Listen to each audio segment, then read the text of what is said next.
हमारी संस्कृति, हमारे संस्कार सदा रहें हमारे साथ। सब्सक्राइब करें तिलक। नहीं कृष्णा नहीं, मैं किसी के खून से अपने हाथ नहीं रंग सकता।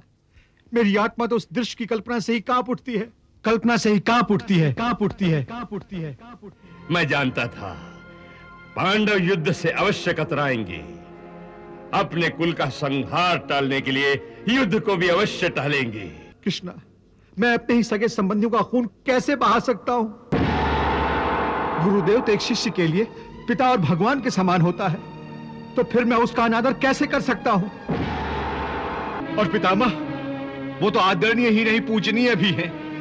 इतने पूजनीय कि जिनके आगे मैं नजर नहीं उठा सकता हूं, उनके विरुद्ध हथियार कैसे उठा सकता हूं? जिस पितामह के सीने से मेरे लिए प्रेम और स्नेह की गंगा और जमुना सदा फूटती रही है, उस पितामह के सीने में मैं तलवार धोकर खून की नदियां कैसे बहा सकता हूं? मैं कोई दैत्य नहीं हूं जो मैं मेरे अपनों के ही रक्त से स्नान करूं। ये मुझसे कदापि नहीं हो सकता, कदापि नहीं। तुम युद्ध भूमि के बीच खड़े होकर जो भाषा बोल रहे हो, वो किसी योद्धा की भाषा नहीं। आज जिन्हें अपना कहते कहते तुम्हारी जिह्वा थकी नहीं, जिनके लिए तुम्हारे मन में प्रेम, स्नेह और आदर की गंगा बह रही है, याद रखो, ये वही लोग हैं जो 13 वर्षों पहले द्यूत सभा में तुम्हारी पत्नी द्रौपदी के निवृत्त होने का तमाशा चुपचाप देखते रहे थे।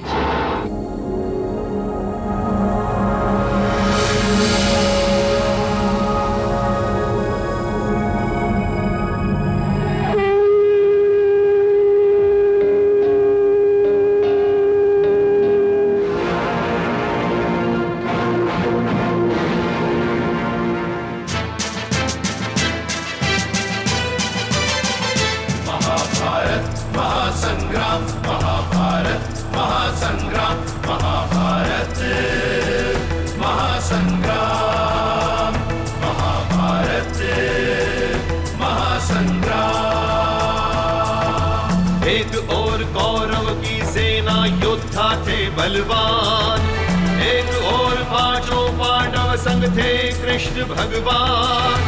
धर्म अधर्म का युद्ध महान, महाभारत संग्राम। महाभारत महासंग्राम, महाभारत महासंग्राम, महाभारत महासंग्राम, महाभारत महासंग्राम।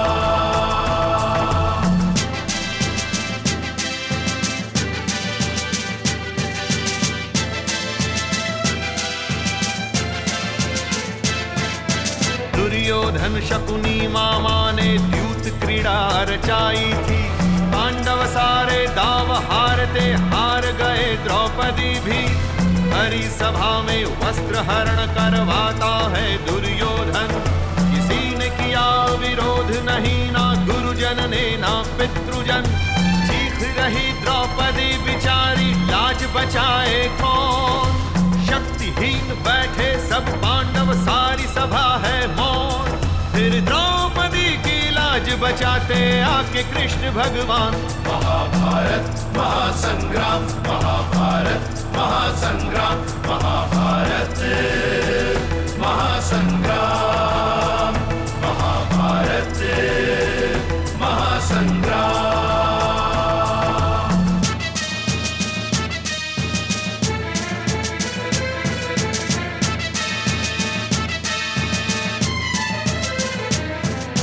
चक्रव्यूह से वीर अभिमन्यु निकल नहीं जब पाया।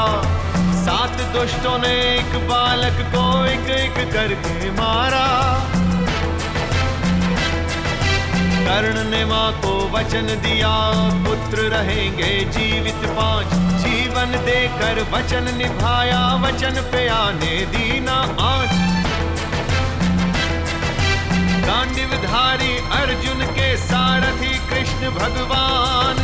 युद्ध भूमि में सत्य धर्म का देते गीता ज्ञान।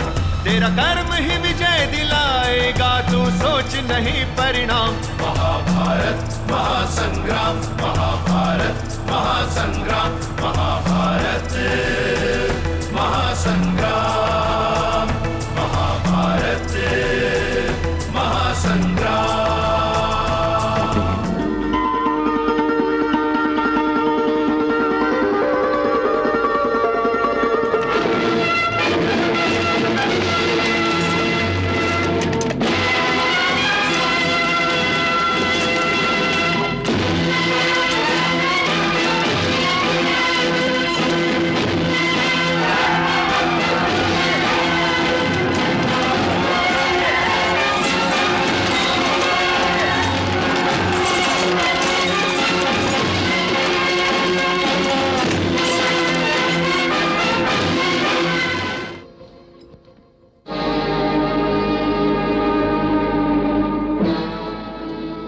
यदि तुम्हें पांडवों को विजयी बनाना है तो तुम्हें इन सब का वध करना होगा।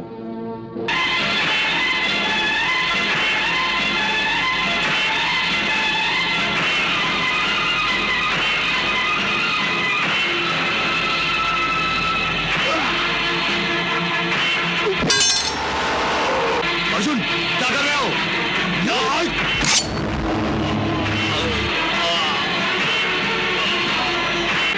अर्जुन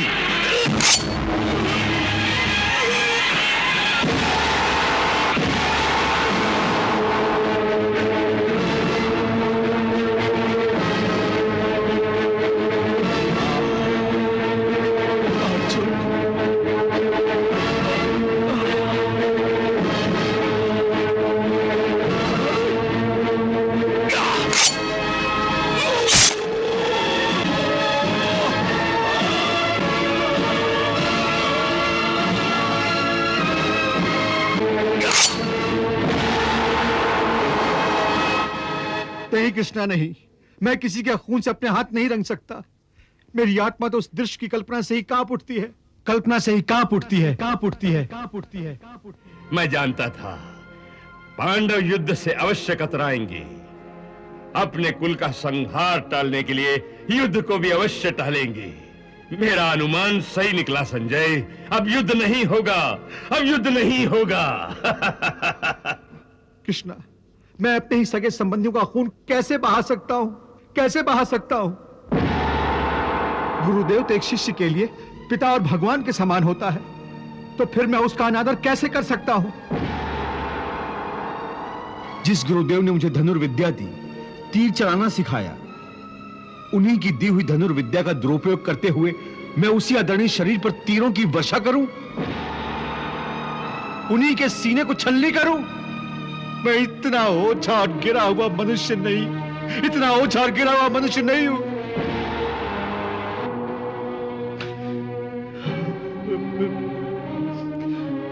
और पितामह, वो तो आदरणीय ही नहीं पूजनीय भी हैं। इतने पूजनीय कि जिनके आगे मैं नजर नहीं उठा सकता हूं, उनके विरुद्ध हथियार कैसे उठा सकता हूं? जिस पितामह के सीने से मेरे लिए प्रेम और स्नेह की गंगा और जमुना सदा फूटती रही है, उस पितामह के सीने में मैं तलवार भोंकर खून की नदियां कैसे बहा सकता हूं? मैं कोई दैत्य नहीं हूं जो मैं मेरे अपनों के ही रक्त से स्नान करूं। ये मुझसे कदापि नहीं हो सकता, कदापि नहीं। जिन गुरु द्रोण ने दी धनु विद्या, उन पर धनुष उठाऊं कैसे?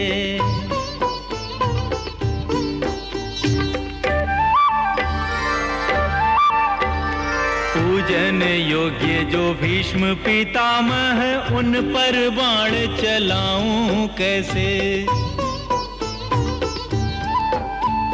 भिक्षु कहाना है स्वीकृत लोक में, भिक्षु कहाना है स्वीकृत लोक में, गुरुजन भक्षी कहाऊं कैसे? भिक्षु कहाना है स्वीकृत लोक में, गुरुजन भक्षी कहाऊं कैसे? रुधिर सने भोगों के लिए अपनों का रुधिर बहाऊं कैसे? रुधिर सने भोगों के लिए अपनों का रुधिर बहाऊं कैसे? तुम युद्ध भूमि के बीच खड़े होकर जो भाषा बोल रहे हो, वो किसी योद्धा की भाषा नहीं। आज जिन्हें अपना कहते कहते तुम्हारी जिह्वा थकी नहीं, जिनके लिए तुम्हारे मन में प्रेम, स्नेह और आदर की गंगा बह रही है, याद रखो, ये वही लोग हैं जो 13 वर्षों पहले द्यूत सभा में तुम्हारी पत्नी द्रौपदी के निवृत्त होने का तमाशा चुपचाप देखते रहे थे। मेरी लाज को लूटने वाले इन अधर्मियों के साथ न जाने कौन सा धर्म निभा रहे हैं। क्या अपना मुंह सील कर बैठ गए हैं ये? परंतु बाकी सभासदों को क्या हो गया है? पितामह आप बोलिए।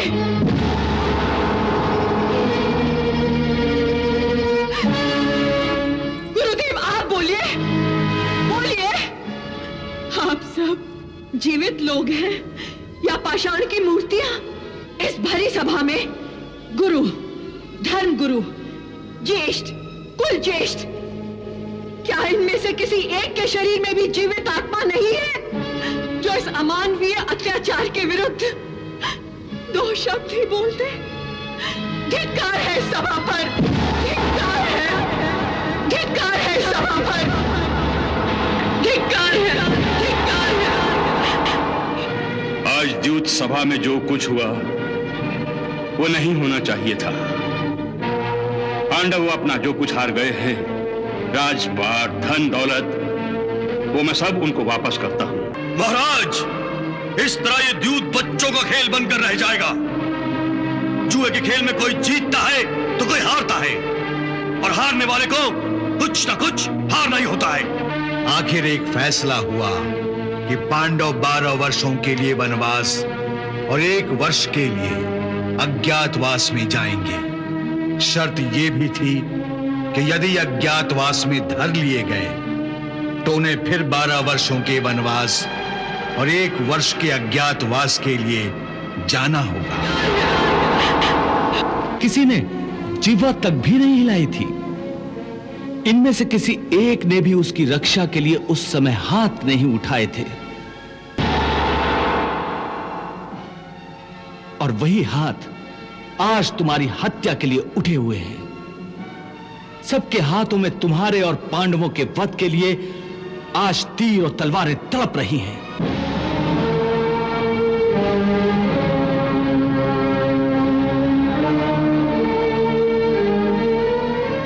क्या यही तुम्हारे अपने हैं जिनके लिए तुम प्रेम और आदर की भाषा बोल रहे हो? हे अर्जुन, तुम इस समय कोई लगन मंडप में नहीं हो, बल्कि युद्ध भूमि पर खड़े हो, और जिन्हें तुम अपना समझ रहे हो वो इस युद्ध भूमि में तुम्हारा स्वागत और आदर सत्कार करने नहीं आए हैं। वो सब के सब तुम्हारा और तुम्हारे भाइयों का नाम अपने अस्त्रों पर लिख कर आए हैं। देखो उनकी ओर, इनकी आंखों में तुम पांडवों की मृत्यु का नृत्य देखने की तृष्णा तड़प रही है, और ये तड़प, ये प्यास केवल तुम पांडवों के रक्त से ही बुझे। देखो ये विषैले बाण किस किस को अपना निशाना बनाने के लिए उत्सुक हैं। अगर ये तुम्हारे अपने हैं तो फिर ये तुम्हारे कौन हैं? पराये हैं, शत्रु हैं?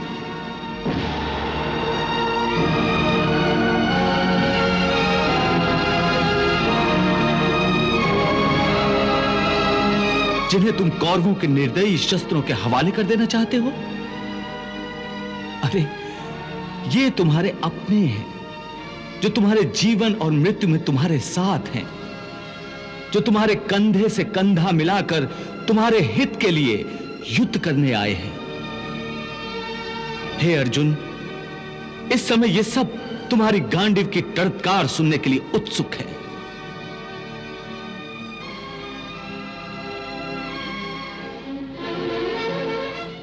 क्या तुम मेरे इन खुले हुए बालों को नहीं देख रहे, जिसे पकड़कर दुष्ट दुशासन मुझे सभा में लाया था? अब ये बाल नहीं, विषैले नाग हैं, नाग। इनकी फुंकार तुम्हें सुनाई नहीं दे रही? ये चीख चीख कर दुशासन का नाम ले रहे हैं। अरे व्याकुल है ये नाग, दुशासन की छाती का खून पीने के लिए। क्या तुम इनकी प्यास नहीं बुझाओगे? अवश्य बुझाऊंगा पांचाली, अवश्य बुझाऊंगा। तुम्हारे ये बाल जो मुझे नाग बनकर हमेशा डसते रहते हैं, मुझे मेरी प्रतिज्ञा याद दिलाते रहते हैं जो मैंने द्यूत सभा में ली थी। मामा श्री, मुझे इस बात का पूरा विश्वास है कि द्यूत से पहले आपने जादू मंत्र से पासों को अपने वश में कर लिया था। अभी तो पास से आपके इशारों पर नाच रहे थे। तनिक धीरे बोलो अंगराज कर्ण, धीरे। सुना नहीं आपने? दीवारों के भी कान होते हैं। यदि शकुनी मामा के षड्यंत्र का किसी को पता चल गया तो अनर्थ हो जाएगा, अनर्थ। अब कोई अनर्थ नहीं होगा मामा श्री, ना। अब हमारा कोई कुछ नहीं बिगाड़ सकता। अब हम राजा हो गए हैं, राजा। कौरवों की इस चाल को विफल करने के लिए श्री कृष्ण ने पांडवों को बताया कि 13 वर्षों का वनवास असल में तुम्हारे लिए विधि का वरदान है। इसलिए विधि के इस वरदान का लाभ उठाकर पांडवों को अपनी शक्ति, अपना बल बढ़ाना चाहिए।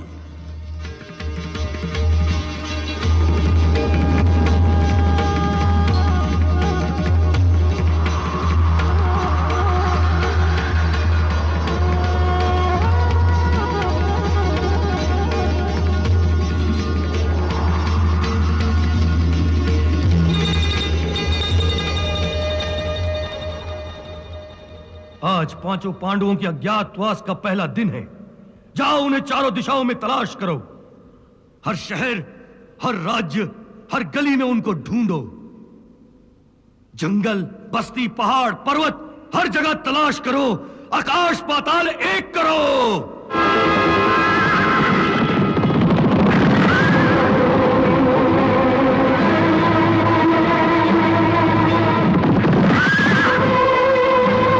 नहीं मिल रहे। मामा श्री, अब क्या होगा? क्या होगा? इधर दुर्योधन और उसके गुप्तचर जिन पांडवों की तलाश में धरती का चप्पा चप्पा छान रहे थे, वो पांडव विराट नगर के राजा के महलों में राजा के दास बनकर अज्ञातवास पूरा कर रहे थे।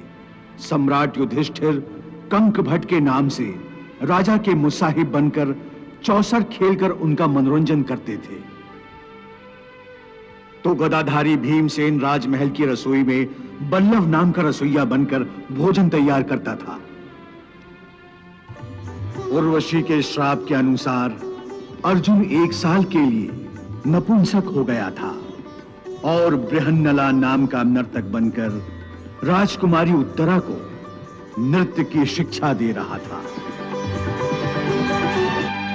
नकुल तंतीपाल बनकर घुड़साल में घोड़ों की चंपी करता था और सहदेव तंतिक के नाम से गौशाला में काम करता रहता और सम्राज्ञी द्रौपदी सैरंध्री बनकर महारानी के केशों का श्रृंगार करती रहती। क्या बात है प्रभु, आज आप बड़े प्रसन्न दिखाई दे रहे हैं। हाँ देवी, आज पांडवों की 13 वर्षों की प्रतीक्षा का अंत हो रहा है ना। देवी, अज्ञातवास के बाद आज पांडव जब विराट के दरबार में प्रकट होंगे, तब राजा विराट की क्या दशा होगी, इस विचार से ही मुझे आनंद आ रहा है। आप चक्रवर्ती सम्राट युधिष्ठिर अपने चारों अनुजों के साथ मेरे ही राजमहल में दास बनकर रहे। मैं आपकी सेवा करने के बदले आपसे सेवा करवाता रहा। यह सब मुझसे अनजाने में हुआ है। इस भूल के लिए कृपया आप मुझे क्षमा कर दीजिए।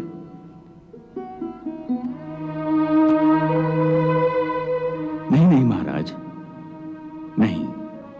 ये आप क्या कर रहे हैं? अनजाने में हुई भूल के लिए क्षमा मांग रहे हैं, बल्कि आपको हमें ना पहचानना ही हमारे लिए ही अच्छा था। यदि पहचान जाते तो हमारे लिए छुपना बहुत कठिन हो जाता। और हम अज्ञातवास में धर लिए जाते। जुए में सब कुछ हार कर वो निर्धन बन गए थे, परंतु अज्ञातवास के बाद अब हमें उन्हें उनका राजपाट लौटाना होगा। नहीं माताश्री, हस्तिनापुर के फिर से टुकड़े करके मैं पांडवों को इंद्रप्रस्थ नहीं लौटाऊंगा, नहीं लौटाऊंगा। यदि पांडवों ने हमसे उलझने की कोशिश की तो युद्ध अवश्य होगा, अवश्य होगा। यदि दुर्योधन की तलवार युद्ध के लिए उत्सुक है तो मेरी तलवार भी उससे युद्ध करने के लिए तड़प रही है। कौरवों ने भरी सभा में मेरी पुत्री द्रौपदी के साथ जो अपमान किया है उसका प्रतिशोध लेने के लिए पांचाल राज्य की हर तलवार 13 वर्षों से सोई नहीं है। द्रौपदी मेरी बहन है और मेरी बहन की लात पर हाथ डालकर कौरवों ने मुझे ललकारा है। अपनी बहन की राखी की सौगंध है, जब तक मैं धृष्टद्युम्न कौरवों के निर्लज हाथों को काट नहीं फेंकूंगा तब तक द्रौपदी के अपमान का बदला पूरा नहीं होगा। मैं भी अपनी दोनों प्रतिज्ञाएं पूरी करने के लिए युद्ध की प्रतीक्षा कर रहा हूं। महाराज धृतराष्ट्र, आप अपनी विवशता का दुखड़ा रोककर अपने कर्तव्य से मुंह नहीं मोड़ सकते, उससे भाग नहीं सकते। आप राजा हैं, राजा, और राजा किसी के अधीन नहीं होता और ना ही किसी का बंदी होता है, बल्कि वो उनको बंदी बनाता है जो दूसरों के अधिकारों को हड़पना चाहते हैं। भांजे, श्री कृष्ण तो अब शांति की भाषा की जगह युद्ध की भाषा बोल रहे हैं। ये दूत की मर्यादाओं का उल्लंघन है। ये जीजा श्री को हमारे विरुद्ध भड़काकर हमें बंदी बनवाना चाहते हैं। हाँ, अरे ये क्या मुझे बंदी बनाएगा?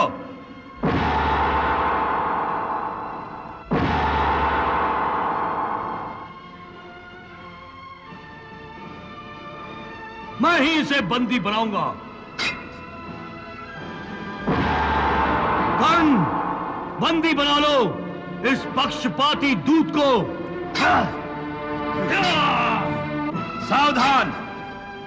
किसी ने भी द्वारकाधीश की तरफ एक कदम बढ़ाने का साहस किया तो यहीं इसी दरबार में सरों का ढेर लगा दूंगा। सात्यकी, बैठो।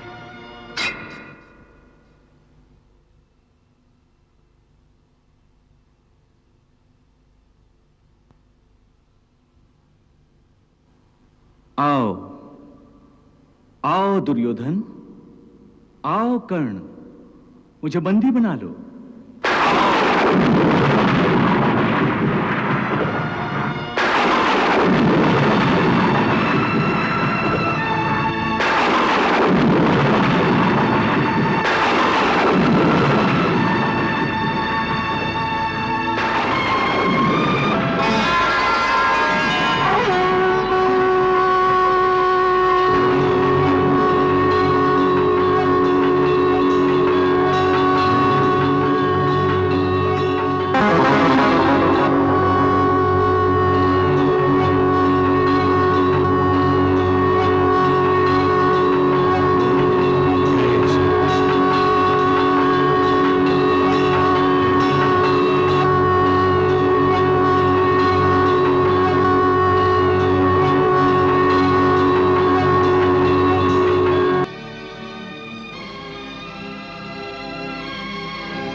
हे संजय, क्या अर्जुन युद्ध करने के लिए तैयार हो गया?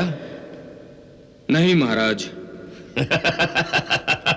मैं जानता था अर्जुन समझदार है, वो कृष्ण के बहकावे में नहीं आ सकता। हे पार्थ, इस युद्ध भूमि की मध्य रेखा पर खड़े होकर तुम्हारी दृष्टि पर मोह का पर्दा पड़ गया है।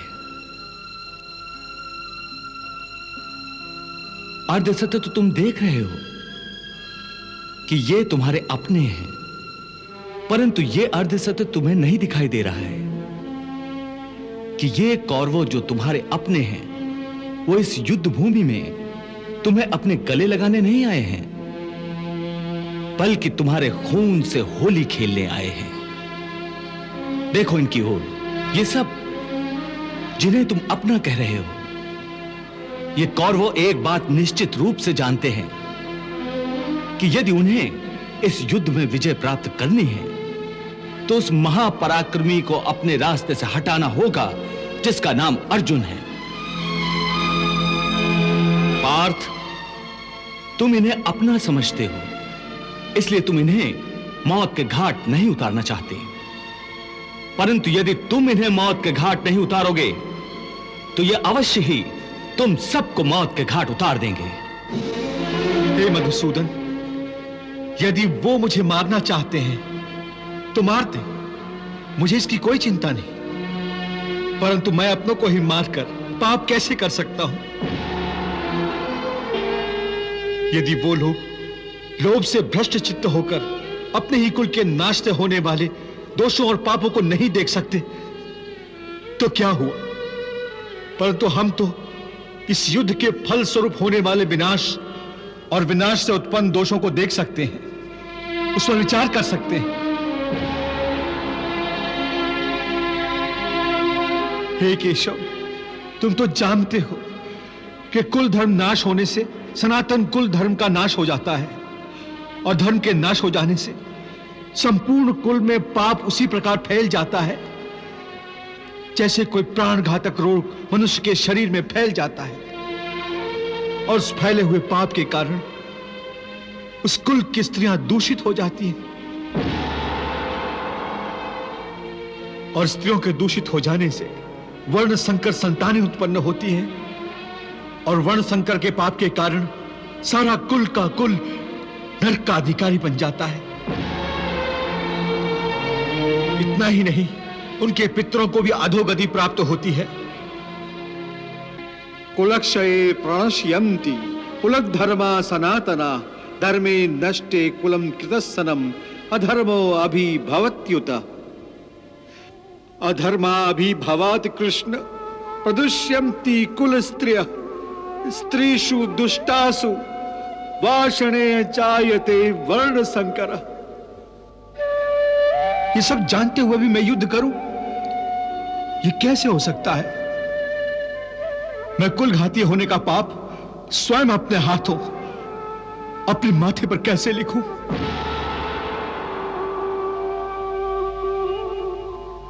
जिन प्राणियों के कुल धर्म नष्ट हो गए हैं, उन मनुष्यों का अनंत काल तक नरक में वास होता है।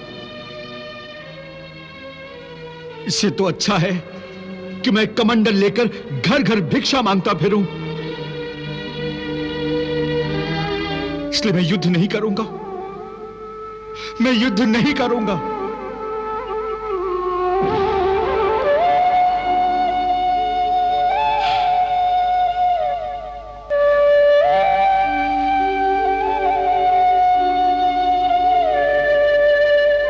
क्या अर्जुन ने अपना धनुष नीचे रख दिया? हाँ महाराज।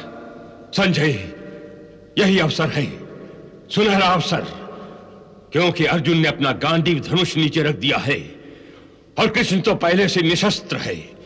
ऐसे में यदि पितामह ने पांडवों की सेना पर आक्रमण कर दिया तो फिर कौरवों की विजय निश्चित होगी, क्योंकि अर्जुन के बिना पांडवों की सेना एक शस्त्रहीन सेना के समान है, और एक शस्त्रहीन सेना को हराना कोई कठिन कार्य नहीं होता। क्षमा करें महाराज, यह आप कैसी अनुचित बातें कर रहे हैं? एक क्षत्रिय महाराज को ऐसे अधर्म और अन्याय की बातें शोभा नहीं देती। आपकी बातें युद्ध के नियमों के विरुद्ध है महाराज। एक निशस्त्र योद्धा और उसकी सेना पर वार नहीं किया जाता। फिर भी कौरव अधर्म का मार्ग अपनाएंगे, इस शंका के कारण वासुदेव श्री कृष्ण ने उपदेश देने से पहले अपनी दैवीय शक्ति द्वारा कुरुक्षेत्र पर समय की गति को रोक दिया है। रणभूमि में कौरवों पांडवों के वीर महावीर और सेनाएं पत्थर की मूर्तियों की भांति अचल खड़ी हैं। श्री कृष्ण और अर्जुन में क्या चर्चा हो रही है इसका किसी को ज्ञान नहीं है।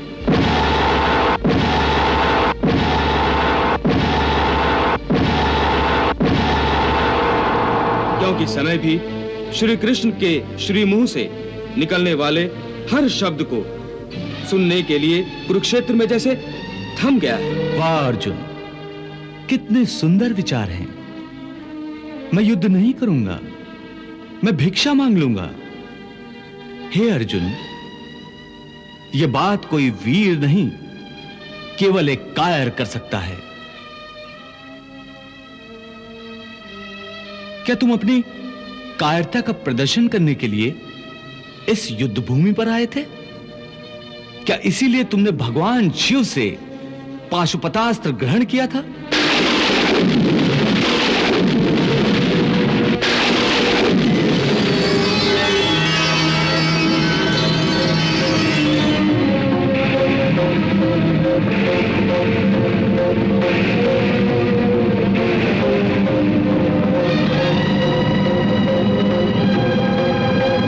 क्या वर्षों घोर तपस्या करके अपने पिता श्री देवराज इंद्र से तुमने दिव्यास्त्र इसलिए प्राप्त किए थे?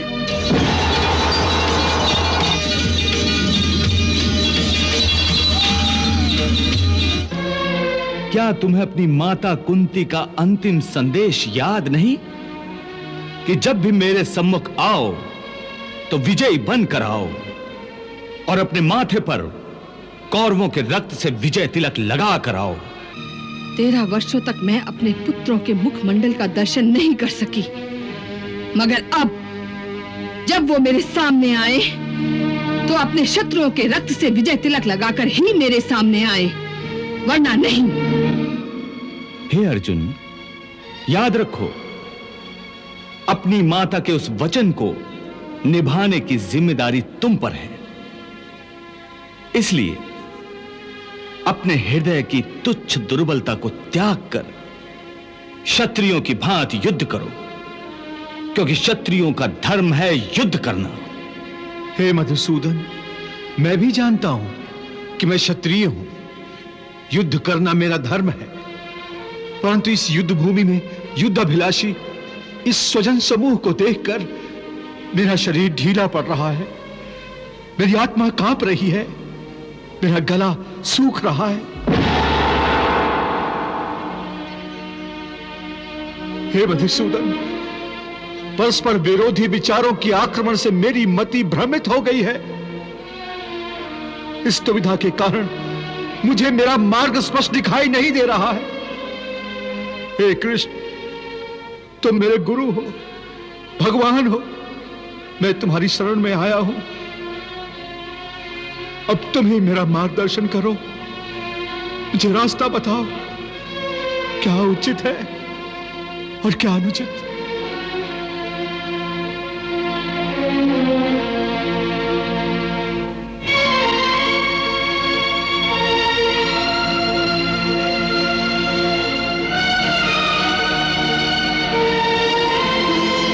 करुण अश्रुपूरित नयन, व्याकुल विचलित जान, संबोधित कर पार्थ को यूं बोले भगवान,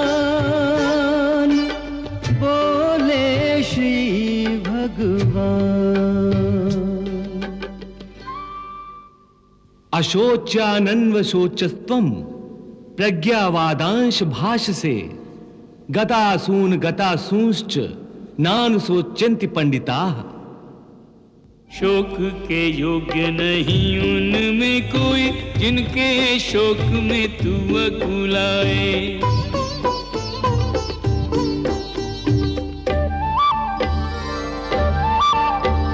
पंडितों जैसे बोले वचन और सच्चे ज्ञान से आंख चुराए। देह के दीप में प्राणों की ज्योति, देह के दीप में प्राणों की ज्योति, काल जलाए काल बुझाए।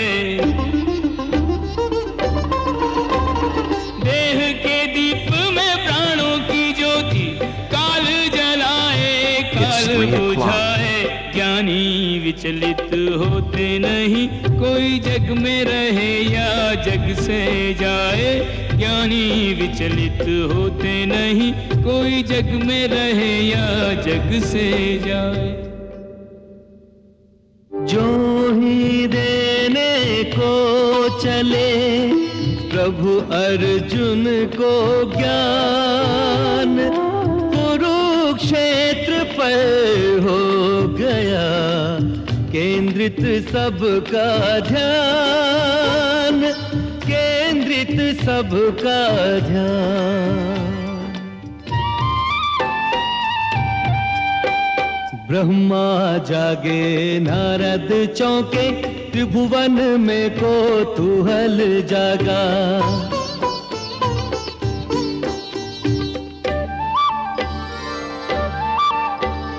चारों दिशाएं सचेत हुई, धरती पर ध्यान सभी का लगा। गीता के महाज्ञान श्रवण को, गीता के महाज्ञान श्रवण को शिव ने ध्यान समाधि से त्यागा। गीता के महाज्ञान श्रवण को शिव ने ध्यान समाधि से त्यागा। एक अर्जुन के निमित्त मिलेगा ज्ञानामृत सबको बिन मांगा। एक अर्जुन के निमित्त मिलेगा ज्ञानामृत सबको बिन मांगा। प्रणाम भगवान। बैठो देवी पार्वती। क्या बात है प्रभु, आपने अपनी समाधि अधूरी छोड़ दी है? आपकी समाधि तो युगों युगों तक चलती रहती है। देवी पार्वती, धरती लोक पर इस समय एक दिव्य घटना होने जा रही है। प्रभु, ऐसी कौन सी दिव्य घटना घटने जा रही है जो आपने अपनी तपस्या अधूरी छोड़ दी? आज धरती पर जो दिव्य घटना होने जा रही है, ऐसा युगों युगों से कभी नहीं हुआ। भगवान श्री कृष्ण अपने मानव अवतार में आज जो ब्रह्म ज्ञान देने जा रहे हैं, वो कभी अनादिकाल में उन्होंने सूर्य देवता को दिया था। उस ज्ञान को स्वयं उन्हीं के श्रीमुख से फिर सुनने का अवसर मैं खो नहीं सकता। मैं तो क्या, समस्त देवी देवता इस समय सावधान हो गए हैं। आकाश से पाताल तक सृष्टि जैसे थम गई है, जैसे काल की गति भी रुक गई है। और महाकाल स्वयं भगवान की वाणी सुनने के लिए कुरुक्षेत्र में रुक गए हैं। और वो देखो, ब्रह्मज्ञानी ब्रह्मा जी भी अपने ज्ञान धन को बढ़ाने के लिए कैसे उत्सुकता से भगवान श्री कृष्ण की अमृत वाणी को सुन रहे हैं। और वो देखो, देवर्षि नारद मुनि भी उस अमृत वाणी के रस में ऐसे खो गए हैं कि इस समय नारायण नारायण का जाप भी भुलाकर ज्ञान रत्नों को समेट रहे हैं।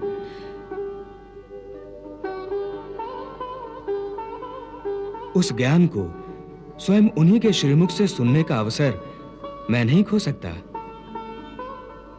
तुम भी ध्यान से सुनो देवी, प्रभु अर्जुन को क्या समझा रहे हैं। हे अर्जुन, तुम इस समय ना केवल इस युद्ध भूमि की मध्य रेखा पर खड़े हो, बल्कि तुम्हारी बुद्धि भी जीवन और मृत्यु की मध्य रेखा पर अटकी हुई है। इसलिए तुम अपने कर्तव्य और अपने धर्म से भाग रहे हो। परंतु अपने कर्तव्य से यूं मुंह मोड़ने से या इस युद्ध से विचलित होने से विधि का विधान नहीं बदलेगा, क्योंकि विधाता का निर्णय अटल और अचूक है। तुम क्या समझते हो, तुम्हारे नहीं मारने से ये सब नहीं मरेंगे? नहीं अर्जुन, नहीं। तुम इन्हें नहीं मारोगे तब भी ये मरेंगे, क्योंकि इनके प्रारब्ध ने इनकी मृत्यु का समय, दिन और क्षण तो पहले से ही निश्चित कर दिया है। तुम तो एक कीर्तिमान पुरुष हो। अपनी निर्बलता का यूं प्रदर्शन करके तुम अपनी कीर्ति को नष्ट मत करो। एक वीर पुरुष के लिए उसकी कीर्ति का नष्ट होना उसकी मृत्यु के समान है। इसलिए युद्ध करो पार्थ, युद्ध, और अपनी कीर्ति, अपने कर्तव्य और अपने धर्म की रक्षा करो। अकीर्तिम चापि भूतानि कथयिष्यन्ति ते व्याम संभावितस्य चा कीर्तिर मरणात् अतिरिच्यते। हे पार्थ, मैं तुम्हें इसी अज्ञान के अंधकार से निकालना चाहता हूं। इस अंधेरे में अंधों की भांति हाथ पैर मारने के बदले अपनी दूर दृष्टि को एक दिशा दो और देखो इस सृष्टि की ओर। इस सृष्टि में जो जन्म लेता है वो निश्चित रूप से मृत्यु के अधीन हो जाता है।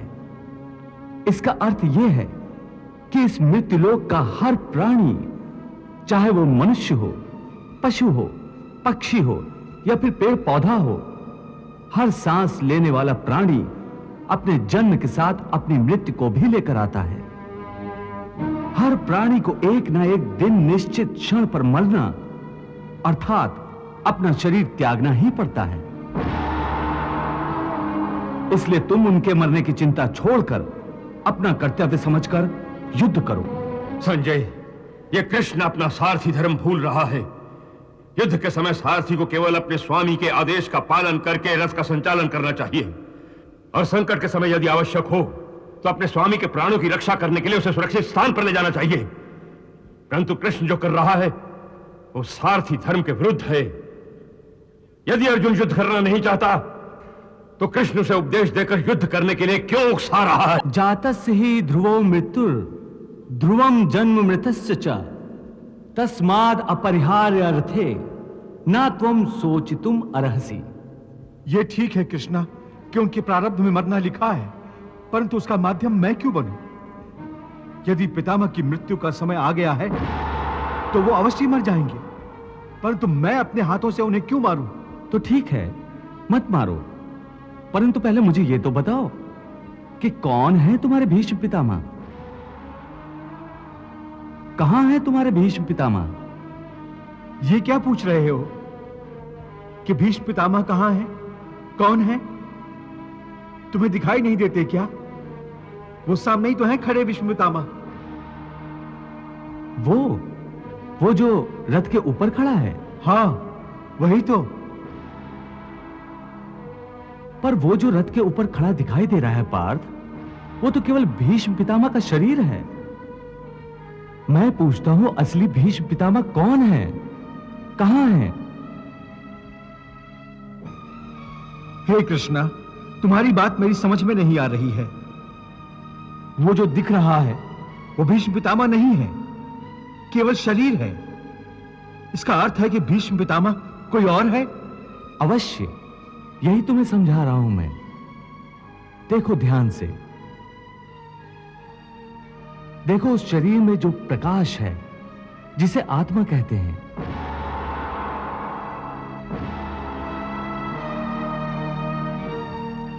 मैं तुम्हें दिव्य चक्षु प्रदान करता हूं।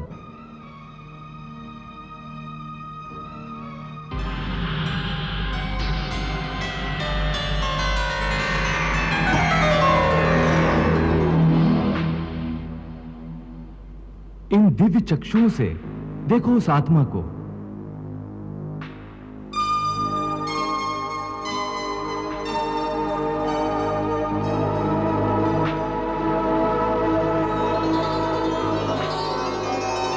वो जो शरीर के अंदर आत्मा है, जो प्रकाश है, वही है असली भीष्म पितामह। दिखाई दे रही है उनकी आत्मा?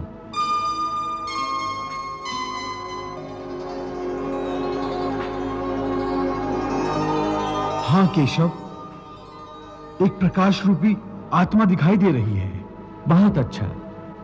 अब देखो, यदि मैं अपने सुदर्शन चक्र से भीष्म पितामह का शरीर काट दूं तो केवल उनका शरीर मरेगा, परंतु उनकी आत्मा का प्रकाश नहीं बुझेगा। देखो, मैं तुम्हारे इन दिव्य चक्षुओं को यह दृश्य सजीव करके दिखाता हूं।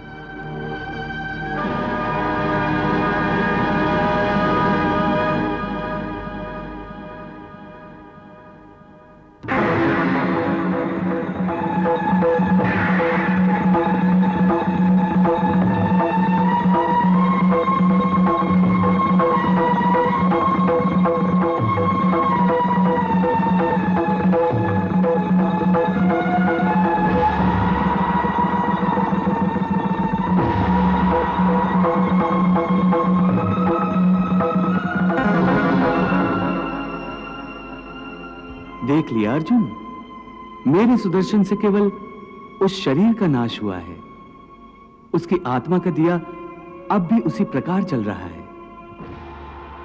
हे कौन्ते, इस परम सत्य को अच्छी तरह समझ लो कि विश्व में केवल शरीर नाशवान है, किंतु आत्मा अविनाशी है। शरीर के मरने पर आत्मा नहीं मरती। आत्मा न कभी जन्म लेती है और न कभी मरती है। वो अजन्मा, नित्य, सनातन और पुरातन है, जो शरीर को मारने पर भी नहीं मारी जाती। न हन्यते हन्यमाने शरीरे, न हन्यते हन्यमाने शरीरे। कृष्ण का तत्व ज्ञान सुनने को बड़ा अच्छा लगता है। हे पार्थ, इस संसार में दो ही वस्तुएं हैं, एक शरीर और दूसरा उस शरीर में रहने वाला शरीरी। जो शरीर में रहने वाला आत्मा रूप शरीरी है, वो कभी मरता नहीं, और जो शरीर है वो सदा रहता नहीं। आत्मा एक शरीर छोड़ता है और दूसरा शरीर धारण कर लेता है, बिल्कुल वैसे ही जैसे मनुष्य पुराने कपड़े उतार कर नए कपड़े धारण कर लेता है। वासांस जीर्णानि यथा विहाय नवानि गृह्णाति नरोपराणि तथा शरीराणि विहाय जीर्णान्य अन्यानि संन्याति नवानि देहि। हे महाभाग, ये देह का त्याग पुराने वस्त्र उतारने जैसा। जीवात्मा का नूतन जन्म नए परिधान के धारने जैसा।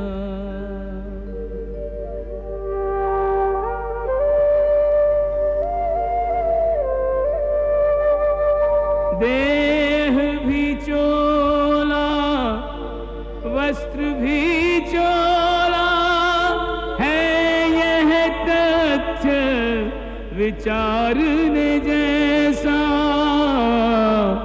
चोले के इस परिवर्तन पर क्या है धीरज हारने जैसा।